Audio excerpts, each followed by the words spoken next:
आज भारत की जनसंख्या 145 करोड़ है, 83 करोड़ लोगों को मुफ्त राशन देना पड़ रहा है। अब गरीबों की संख्या कितनी हो गई? लगभग 63-64%, 60% से ज्यादा। तो गरीबी बढ़ रही, गरीबी घट रही है? जोर से बोलिए जरा।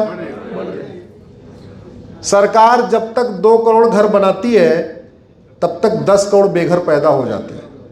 और ये 2 करोड़ घर बनाती है, ये किसके पैसे से बनता है? जोर से बोलिए जरा। अरे बोलिए, हमारे पैसे से। किसके पैसे से? और 2 करोड़ घर बना और 10 करोड़ बेघर पैदा हो गए, तो 8 करोड़ तो माइनस में रहेंगे ना। तो अगले 500,000 साल आप घर बनवाते रहिए, आपके नाती आपके पोते टैक्स देते रहेंगे, घर बनता रहेगा, लेकिन बेघरों की संख्या पूरी हो पाएगी क्या? नहीं। फिर भी गरीबी नियंत्रण की बात होती है, जनसंख्या नियंत्रण की बात नहीं होती। जब तक 2 करोड़ रोजगार जनरेट हो पाता है, सरकारी नहीं, टोटल इंडस्ट्री के माध्यम से, तब तक 10 करोड़ बेरोजगार पैदा हो जाते हैं। और इस जनसंख्या विस्फोट के कारण हमारे और आपके परिवार के लोग मर रहे हैं। अब आप कह रहे हो कैसे मर रहे हैं? क्योंकि गाय उस रेशियो में नहीं बढ़ रही है, भैंस उस रेशियो में नहीं बढ़ रही है, और गाय भैंस हर साल बच्चा भी नहीं देती। तो आपको शुद्ध दूध मिल रहा है क्या? जोर से बोलिए। आपको भले मिल रहा होगा, हमको तो नहीं मिल रहा दिल्ली में। अभी गोरखपुर में एक पकड़ा गया, खालिद नाम था, क्या नाम था, 25 लीटर दूध में 40 कुंटल पनीर बनाता था। 25 लीटर दूध में 40 कुंटल पनीर। इस जनसंख्या विस्फोट के कारण बहुत सारी समस्याएं खड़ी हो रही हैं। एयर पोल्यूशन मूल कारण जनसंख्या विस्फोट, वाटर पोल्यूशन मूल कारण जनसंख्या विस्फोट, नॉइज पोल्यूशन मूल कारण जनसंख्या विस्फोट, लैंड पोल्यूशन मूल कारण जनसंख्या विस्फोट, नकली दूध, नकली फल, नकली मेवा, नकली तेल, नकली घी, नकली पनीर, सब कुछ मूल कारण। डिमांड ज्यादा, सप्लाई कम है। जमीन हमारे पास 2%, पानी हमारे पास 4%, जनसंख्या हमारी दुनिया की 20% हो चुकी है, फिर भी दनादन बच्चे पैदा होते चले जा रहे हैं। मतलब जनसंख्या के मामले में हम वर्ल्ड रिकॉर्ड होल्डर हैं। दूर दूर तक हमारे कोई नहीं है। चीन 45,000 और हम 90,000 पर डे। ये होना चाहिए कि नहीं होना चाहिए? और संयोग देखिए, संविधान संविधान संविधान होता है, इस संविधान में लिखा हुआ है जनसंख्या नियंत्रण कानून बनना चाहिए। शेड्यूल 7 लिस्ट 3 एंट्री नंबर 28 लिखा हुआ है, population control and family planning होनी चाहिए। आपके माननीय सांसद ने इसको संसद में उठाया क्या? जोर से बोलिए। अच्छा, उन्होंने नहीं उठाया, आप उनसे मिलकर आपने कभी कहा क्या? आपको टाइम निकालना पड़ेगा, समय निकालना पड़ेगा, तभी सार्थकता होगी। अगर नहीं रोके तो याद रखिएगा, नारा आएगा, जिसकी जितनी संख्या भारी उसकी उतनी। और अगर ये रेशियो चलता रहा, अभी तो 92% से 79% आए हैं, आ गए ना 79% पे, बस 20 साल की और बात है। जिस दिन 60% आए, मामला गया, मामला गया। इसलिए ज्यादा अच्छा है आवाज उठाइए, बोलिए। एक और हमारे लिए जो बहुत बड़ा खतरा है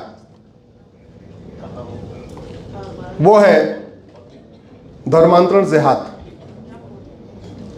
अच्छा, कौन सा मामला कितना गंभीर है, किस मामले में कितनी फंडिंग आ रही है, हमको तब पता चलता है जब मैं पीआईएल फाइल कर देता हूं। हमारी पीआईएल का विरोध करने कितने लोग आ रहे हैं, उससे हमें पता चलता है अच्छा कितने लोगों को फंडिंग आ रही है। धर्मांतरण वाली मैंने पीआईएल फाइल किया, 12 पिटीशन फाइल हो गई, और भूतपूर्व कानून मंत्री, वित्त मंत्री, गृह मंत्री, उद्योग मंत्री, विदेश मंत्री, संचार मंत्री आके खड़े हो गए। हाँ, गोभी मंत्री भी। प्रतिदिन 1500 परिवारों का धर्मांतरण हो रहा है पर डे। कितने परिवार? जोर से बोलिए। एक परिवार में एवरेज 7 आदमी मान के चलिए, तो पर डे कितने लोग कन्वर्जन हो रहा है? 10,000। साल में कितने हो गए? लगभग 40 लाख। विवेकानंद जी ने क्या कहा था? धर्मांतरण करने वाले से धर्म हिंदू कम नहीं होता, बल्कि हिंदुओं के दुश्मनों की संख्या बढ़ती। अल्टीमेटली भारत के अंदर आप देख लो, बुरहान वानी कौन था, जोर से बोलिए। हाँ, कन्वर्टेड हिंदू। पहले वो कन्वर्ट हुआ, फिर इसलिए आतंकवादी बन गया। अफजल गुरु कौन था, जोर से बोलिए। कन्वर्टेड हिंदू। ये जो हमारी 26 बहन बेटियों का सुहाग उजाड़ के गए, ये कौन है? कन्वर्टेड हिंदू। ये अरब, दुबई, कुवैत, बहरीन से नहीं आए थे, सब बाबर के बाद कन्वर्ट हुए। अजमल कसाब कौन था? कन्वर्टेड हिंदू। भारत में जितना अराजकता फैला रहे हैं वो कौन है? कन्वर्टेड हिंदू। इसका मतलब हमारे लिए कन्वर्जन सबसे बड़ा खतरा है।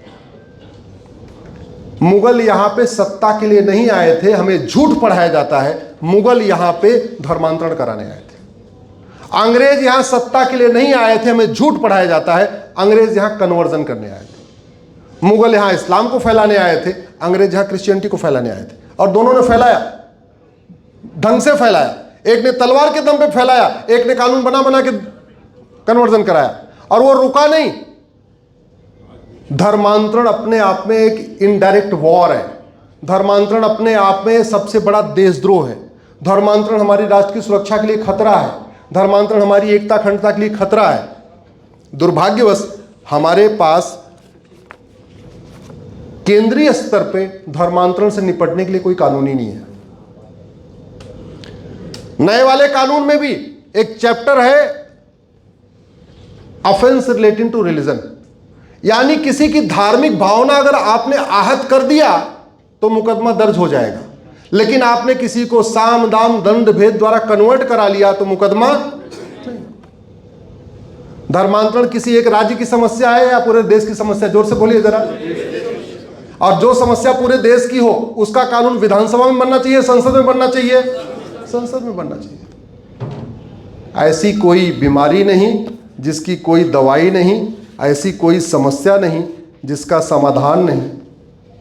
हर समस्या का समाधान हो सकता है, लेकिन आवाज उठाना पड़ेगा। एक मैं आप लोगों की, चूंकि यहां कई लोग चार्टेड अकाउंटेंट बैठे हुए हैं, इकोनॉमिक जिहाद कैसे चल रहा है इसको समझिए।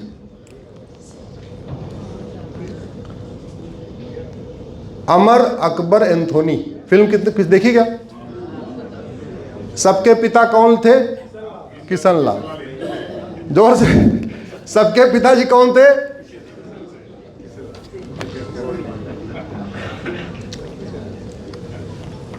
अमर और अकबर दोनों की आर्थिक स्थिति एक जैसी है।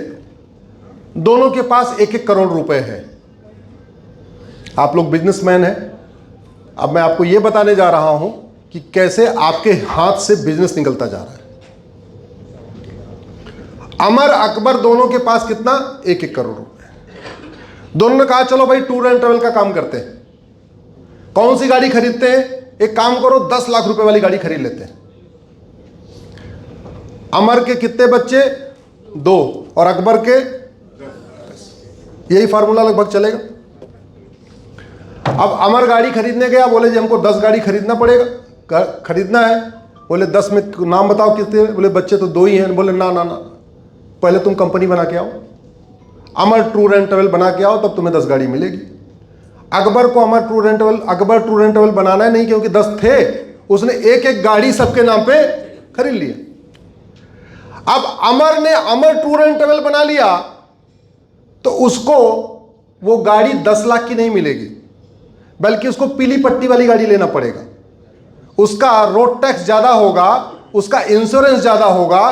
तो जो गाड़ी अमर को 10 लाख में पड़ी, वो गाड़ी, जो गाड़ी अकबर को 10 लाख की पड़ी, वो गाड़ी अमर को कितने की पड़ी? लगभग 11 लाख की। 11 लाख मान लेते, हम कम लेके चलते। तो यानी इनिशियली 10 गाड़ी अमर ने कितने में, अकबर ने कितने में खरीदी? 1 करोड़ में, और अमर को 10 लाख रुपए उधार लेना पड़ा, क्योंकि 1 ही करोड़ उसके पास था। अब उस 1 करोड़ 10 लाख में खरीदा, चलो जी हो गई।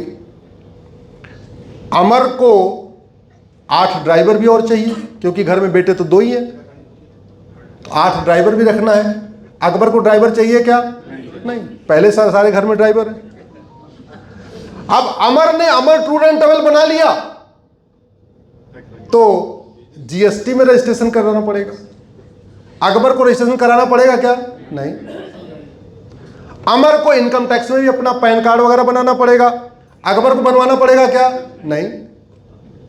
अब अमर टूर एंड ट्रेवल बन गई, जीएसटी में रजिस्ट्रेशन हो गया, इनकम टैक्स में बन गया, पैन कार्ड बन गया, कल को छापा भी पड़ सकता है, तो एक ऑफिस भी खोलना पड़ेगा। ऑफिस का किराया, अकबर को ऑफिस का किराया खोलना, ऑफिस खोलना है क्या? नहीं, वो कहीं से भी गाड़ी चला लेगा, फोन नंबर डाल देगा, वहीं से गाड़ी चलाएगा।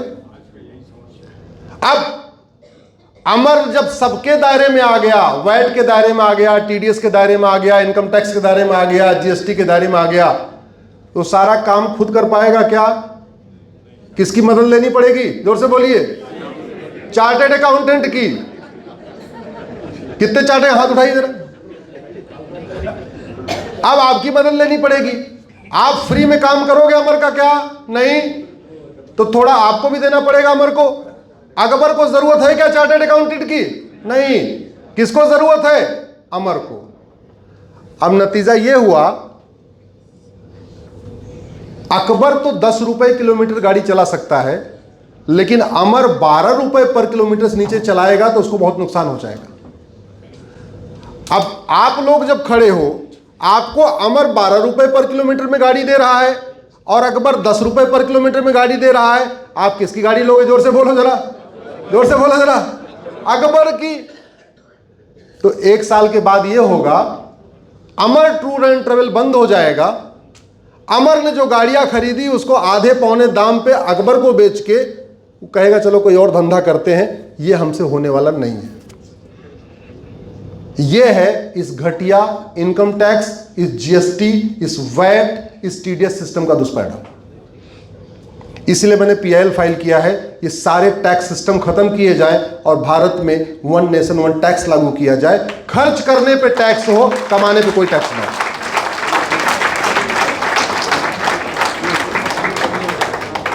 भाई जो आदमी जितना खरीदेगा वो अपना टैक्स देता रहेगा, कमाने पे क्यों टैक्स होना चाहिए?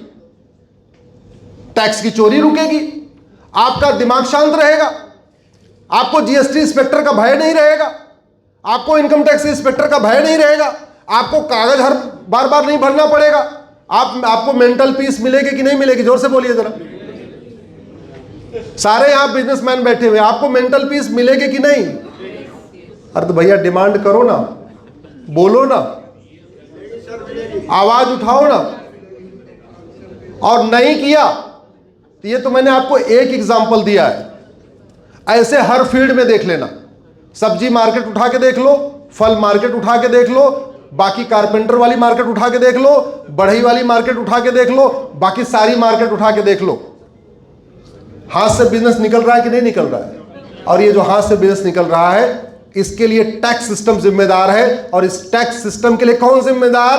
घटिया टैक्स सिस्टम कंटिन्यू करने के लिए जिसको टैक्स बदलना है वो कंटिन्यू कर रहा है पुराने वाले। ये इसका दुष्परिणाम है।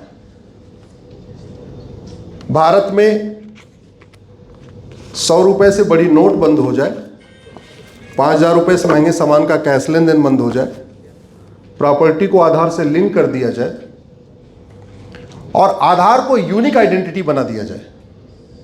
मतलब आपका रोल नंबर वही होगा जो आधार नंबर होगा, आपका पासपोर्ट नंबर वही होगा जो आधार नंबर होगा, आपका ड्राइविंग लाइसेंस नंबर वही होगा जो आधार नंबर होगा, आपके वोटर आईडी का नंबर वही होगा जो आधार नंबर होगा। मतलब एक व्यक्ति के लिए एक आईडी हो गई पर्टिकुलर, वो 10 डिजिट की या 12 डिजिट की, वही आपकी आइडेंटिटी कर दिया जाए। मैं गारंटी के साथ कहता हूं भ्रष्टाचार भी खत्म हो जाएगा और भारत की जीडीपी 2% बढ़ जाएगी और भारत के व्यापारियों का शोषण बंद हो जाएगा, व्यापारियों का तनाव बंद हो जाएगा, व्यापारी जो परेशान है इस टैक्स के पछड़े में वो बंद हो जाएगा। अल्टीमेटली इनकम टैक्स डिपार्टमेंट कोई प्रोडक्टिव डिपार्टमेंट है या नॉन प्रोडक्टिव? जोर से बोलिए जरा। Non productive. GST department productive department है, नॉन प्रोडक्टिव? Non productive. ये वैट डिपार्टमेंट, टीडीएस डिपार्टमेंट है, प्रोडक्टिव है, नॉन प्रोडक्टिव? तो नॉन प्रोडक्टिव डिपार्टमेंट को क्यों रखना? नॉन प्रोडक्टिव डिपार्टमेंट को क्यों रखना? और जिस नॉन प्रोडक्टिव कारण बिजनेस हमारा पीछे हो रहा है, हमारे व्यापारी परेशान है, वीकेंड में घर में छुट्टी बनाना चाहिए, बेचारे इनकम टैक्स के कागज भर भर के दुखी हो रहे। वो बदलना चाहिए कि नहीं बदलना चाहिए? सोच बदलिए, देश बदलेगा। इसी के साथ मैं अपनी बात ख़त्म करता हूँ। आप लोगों ने बहुत देर तक अपनी भूख को कंट्रोल किया, आपने बहुत देर तक अपना वो बैठे रहे, अपनी सिटिंग पावर से कम 3 गुना फालतू आप बैठे रहे, इसलिए सबको आपको धन्यवाद देता हूँ, आपको आभार व्यक्त करता हूँ। भारत माता की, भारत माता की, भारत माता की। अब एक काम करिए, आपको हमारे साथ एक नारा लगाना है, हमें चाहिए आज़ादी। क्या बोलना है? हमें चाहिए आज़ादी। ऐसे खड़े होके जोर से पूरे मोमेंट के साथ। मैं कैमरामैन भाइयों से कहूँगा, हमें न दिखाएं, आप लोगों को दिखाएं। आपका ये वीडियो 4-5 करोड़ लोगों तक जाएगा, इसलिए कोई आलस मत करिए। कोई लगे अरे ये कौन है, ये देखो हाथी नहीं वो आगे उठा रहा है। राजकमल जी इधर आ जाओ ना। आपको पीछे पीछे बोलना, हमें चाहिए आज़ादी। गुलामी के नाम से, गुलामी के निशान से, गुलामी की शिक्षा से, गुलामी के इतिहास से, गुलामी की पुलिस व्यवस्था से, गुलामी की न्यायिक व्यवस्था से, गुलामी की प्रशासनिक व्यवस्था से, गुलामी की टैक्स व्यवस्था से, गुलामी की चुनाव व्यवस्था से, लफ्ज़ जिहाद लैंड जिहाद से, धर्मांतरण कराने वाले घुसपैठियों से, रोहिंग्या बांग्लादेशी घुसपैठियों से, बम विस्फोट जनसंख्या विस्फोट से। एक देश एक विधान मांग रहा है हिंदुस्तान। एक देश एक विधान मांग रहा है हिंदुस्तान। एक देश एक विधान मांग रहा है हिंदुस्तान। एक देश एक विधान मांग रहा है हिंदुस्तान। भारत माता की, भारत माता की, भारत माता की। बहुत बहुत धन्यवाद, बहुत बहुत आभार।